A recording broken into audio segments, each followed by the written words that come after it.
Hello dear students, welcome to dear bio channel. आज हमारा topic class amphibians, उसके external structure and locomotion है। So let's start. Class amphibians जो है वो लास्ट लेक्चर में हमने इसका इंट्रोडक्शन देखा था और इसके ऑर्डर्स देखे थे। और आज जो है हम मिलर और हार्ले की ये बुक है जूलॉजी, और उसके हम जो है एम्फीबियंस की क्लास उसमें से स्टडी कर रहे हैं। Most amphibians divided their lives between fresh water and land. This divided life is reflected in body system that show adaptation of to both environments. Amphibians जो होते हैं उनमें एग्जाम्पल आप देख सकते हैं क्या होते हैं। एम्फीबियंस फ्रॉग्स होते हैं जो कि पानी में भी, फ्रेश वाटर में भी रह सकते हैं और ज़मीन पर भी रह सकते हैं। तो उस लिहाज से ये दोनों इन्वायरमेंट्स में रह सकते हैं। इनकी बॉडी भी जो है, उनका बॉडी का जो सिस्टम है वो ऐसे ही अडेप्ट हुआ होता है दोनों इन्वायरमेंट्स के लिए। और इनका एक्सटर्नल स्ट्रक्चर जो है और लोकोमोशन, उसमें आप देखें कि एक्सटर्नल स्ट्रक्चर यानी कि स्किन, तो जो स्किन है वो इनका एक्सटर्नल स्ट्रक्चर वो क्या क्या फंक्शन परफॉर्म करता है, ये 4 फंक्शन परफॉर्म करता है फ्रेंड्स। वो 4 जो फंक्शंस हैं वो ये हैं कि स्किन जो है वो प्रोटेक्शन करती है बॉडी की। फ्रॉग की स्किन उनको प्रोटेक्ट करती है, गैशियस एक्सचेंज में हेल्प करती है, म्यूकस प्रोडक्शन करती है, और क्रोमेटोफोर्स जो होते हैं वो उनकी स्किन प्रोड्यूस करती है। क्रोमेटो वर्ड मतलब कलर, कलर प्रोड्यूसिंग पिगमेंट होता है। कलर जो है वो 3 तरह के होते हैं, क्रिप्टिक कलोरेशन, एपोस्मेटिक कलोरेशन और मिमिक्री कलोरेशन। आप इन तीनों के नाम एक ट्रिक बनाकर याद कर सकते हैं। मैक कंपनी के बारे में आप जानते होंगे। मैक ये एक कंपनी है। मैक जो है, M for mimicry colouration, A for aposematic colouration और सी फॉर क्रिप्टिक कलोरेशन। तो आप इन तीनों को ऐसे ट्रिक बनाकर याद कर लें। अब डिटेल में देखते हैं कि जो स्किन है वो प्रोटेक्शन करती है और गैस एक्सचेंज, ये सारी जो है ये चारों हेडिंग्स आप बना लेंगे और आपका लॉन्ग क्वेश्चन कंप्लीट हो जाएगा। प्रोटेक्शन कैसे करती है? प्रोटेक्शन स्किन करती है अगेंस्ट माइक्रो ऑर्गेनिज्म। अगर किसी फ्रॉग को या किसी एम्फीबियंस को किसी भी माइक्रो ऑर्गेनिज्म उसकी बॉडी पर आकर अटैक करेगा तो ये उसकी स्किन जो है उसे प्रोटेक्ट करेगी from attack, from micro organisms attacks. और उसके अलावा अगर टेम्परेचर ज़्यादा हो गया, अगर कोई लैंड पे फ्रॉग है तो टेम्परेचर से भी उसकी स्किन जो है उसको प्रोटेक्ट करती है। Vertebrate skin protects against infective micro organisms, ultraviolet light, desiccation and mechanical injury. Desiccation का मतलब होता है कि खुश्क जगह पे, यानी उनकी बॉडी को डिहाइड्रेशन से बचाती है। Gas exchange, the skin of amphibians also function as gas exchange, temperature regulation and absorption and storage of water. आप बस यही बता देंगे इसमें। नेक्स्ट है म्यूकस। म्यूकस की जो प्रोडक्शन है जो है वो उनकी बॉडी को जो है, इनके ऊपर जैसे कि कोई स्केल्स वगैरह नहीं होते। आपने देखा होगा फ्रॉग की जो बॉडी होती है वो बिल्कुल जो है वो स्मूथ होती है, तो इसके अंदर कोई स्केल्स नहीं होते, ना इनके अंदर कोई फीदर्स होते हैं, कोई बाल भी नहीं होते जो कि उनको प्रोटेक्ट कर सके। तो जिसकी वजह से जो है वो फ्रॉग्स जो हैं, फ्रॉग की स्किन जो है, फ्रॉग की स्किन वो अपने अंदर से जो है वो म्यूकस की प्रोडक्शन करती है, सिक्रीशन करती है। उनके अंदर कुछ ग्लैंड्स होते हैं जो कि उनकी स्किन को मॉइस्ट रखते हैं और ड्राइंग से बचाते हैं। और इस तरह कोई भी माइक्रो ऑर्गेनिज्म से भी, फॉर एग्जांपल कोई इनको माइक्रो ऑर्गेनिज्म आकर अटैक करेगा तो वो स्लिपरी स्किन होने की वजह से इनको कोई नुकसान नहीं होगा। Amphibian skins lack covering of scales, hair और फीदर्स, इनमें कोई ऐसी कवरिंग नहीं होती। It is highly glandular and its secretions aid in protection, aid यानी बचाती है उनको और प्रोटेक्शन करती है। These glands keep the skin moist to prevent drying. Also इनकी स्किन एक और मोस्ट इंपॉर्टेंट काम करती है, वो ऐसी स्टिकी सिक्रीशंस प्रोड्यूस करती है जो कि वो मेल को क्लिंग करने के लिए, for reproduction purpose, for mating purpose, और प्रोड्यूस ये टॉक्सिक केमिकल्स भी ऐसे कुछ प्रोड्यूस करते हैं जो कि जो इनका कोई प्रेडेटर आता है इनको पकड़ने के लिए उसको डिस्करेज कर सकें, उसको अपने रास्ते से हटा सकें। They also produce sticky secretions that help a male cling to a female cling during mating and produce toxic chemicals that discourage potential predators. Next point है क्रोमेटोफोर्स। क्रोमेटोफोर्स यानी ये कलर पिगमेंट्स होते हैं, कलर सेल्स होते हैं जो कि chromatophores are specialised cells in epidermis. Epidermis में होते हैं एंड डर्मिस, दोनों पे होते हैं। एपिडर्मिस जो होती है वो फर्स्ट लेयर होती है स्किन की, और डर्मिस जो होती है वो उसके नीचे होती है second layer.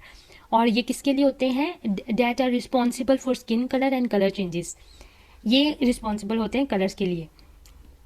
They are 3 common colourations are present in amphibians. 3 तरह की कोलोरेशन होती है, जैसे मैंने आपको बताया था। मैक याद रखना आपने, M for mimicry colouration, A for aposematic colouration और C फॉर क्रिप्टिक कोलोरेशन। और उसके बाद स्पोर्ट एंड मूवमेंट है, तो दो तरह के स्ट्रक्चर्स होते हैं स्पोर्ट के लिए, जो कि फ्रॉग की बॉडी को सपोर्ट कर रहे होते हैं। स्पोर्ट के लिए हमें पता है कि हमारी बॉडी में जो बोन्स हैं, बोन्स जितनी भी हैं वो हमारी जो मसल्स हैं उनकी सपोर्ट के लिए बोन्स होती हैं, और बोन्स की हेल्प से ही मूवमेंट होती है। फ्रॉग्स में भी कुछ स्ट्रक्चर्स होते हैं जो कि उनको सपोर्ट कर रहे होते हैं। तो एक तो उनका स्कल होता है, मेन हेड, और एक पीछे जो होती है उनकी वो वर्टिबल कॉलम होता है, या आप इसको बैक बोन भी बोल सकते हैं। स्कल एंड बैक बोन, और बैक बोन को हम वर्टिबल कॉलम भी बोलते हैं। तो स्पोर्ट एंड मूवमेंट में 2 इंपॉर्टेंट स्ट्रक्चर्स हैं, skull and vertebral column. Vertebral column जो है उसके आगे से ये 4 पार्ट हैं। वर्टिबल कॉलम में जो फर्स्ट वर्टिब्रा, उसको हम सर्वाइकल कहते हैं। जो लास्ट वर्टिब्रा होता है उसको हम सैक्रल कहते हैं। उसके बाद एक यूरोस्टाइल इसके आगे ही होती है प्रेजेंट, और एक जाइगोफाइसिस होती है जो कि इसकी फ्रॉग की बॉडी को ट्विस्ट होने से प्रिवेंट करती है, बचाती है। लोकोमोशन मूवमेंट जो है वो स्लेमेंडर जो होते हैं इनमें देखते हैं, सिसिलियन और फ्रॉग एंड टॉड में देखेंगे। उससे पहले ये चारों पॉइंट की डिटेल, और उसके बाद ये लास्ट टॉपिक हमारा।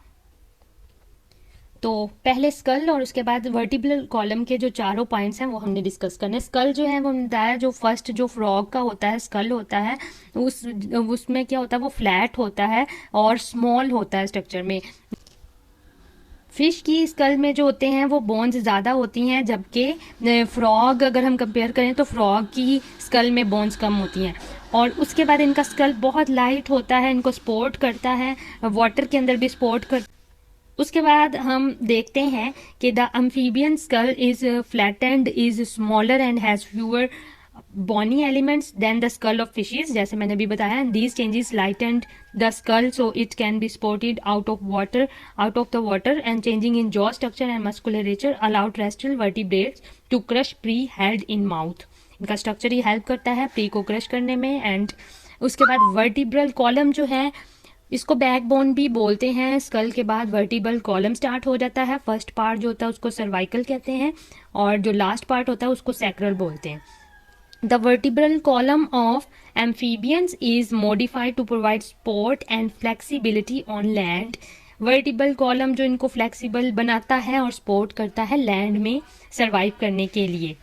जाइगोफाइसिस एक स्ट्रक्चर है जो कि लास्ट पे प्रेजेंट होता है, इसके और लास्ट पे होता है। यूरोस्टाइल यहाँ पे प्रेजेंट होती है, इससे भी आगे जो एक जाइगोफाइसिस स्ट्रक्चर प्रेजेंट होता है। इनकी बॉडी को ये प्रिवेंट करता है, ट्विस्टिंग से प्रिवेंट करता है। और ये इम्पोर्टेंट शॉर्ट क्वेश्चन भी है। Vertebral column act somewhat like the arch of a suspension bridge bye supporting the weight of the body between the anterior and posterior paired appendages.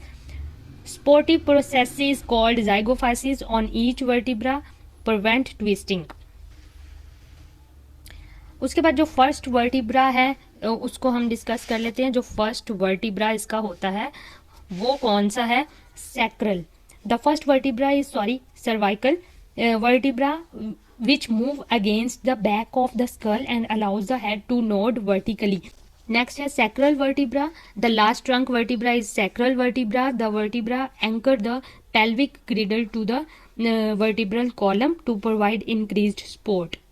तो एक होती है पेक्टोरल ग्रिडल, एक होता है पेल्विक ग्रिडल। तो ये जो है ये स्कल है और साथ में ये सारा जो है वो वर्टिब्रल कॉलम है, जिसके अंदर जो सैक्रल वर्टिब्रा है जो लास्ट पे प्रेजेंट होता है, ये जो है वो प्रोवाइड और इंक्रीज्ड सपोर्ट करता है।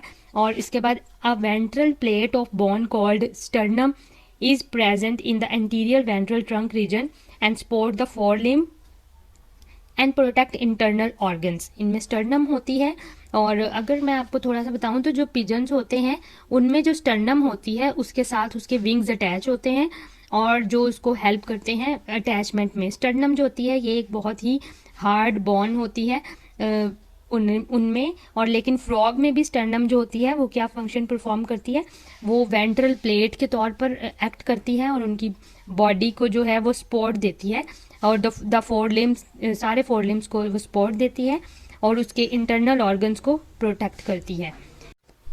तो डियर स्टूडेंट्स, ये जो न्यूरन्स में जो होते हैं यानी फ्रॉग्स में और टॉर्ड्स में ये जो स्ट्रक्चर होता है वो या तो एब्सेंट होगा या रिड्यूस होता है।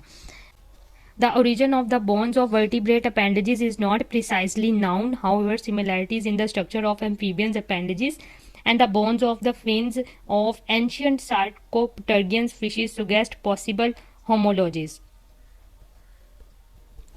इनका जो ओरिजिन है वो इतना वेल नाउन नहीं है, हमें नहीं पता कि क्या इनके वर्टिब्रेट अपेंडेजेस का ओरिजिन क्या है, लेकिन जो है वो इनके एंशियंट फिन्स समझते हैं सार्कोप्टेरिगियंस के। ये आपने पॉइंट लिख देना और लास्ट पॉइंट आपने करना है joints at the shoulder, hip, elbow, knee, wrist and ankle allow freedom of movement and better contract with the substrate.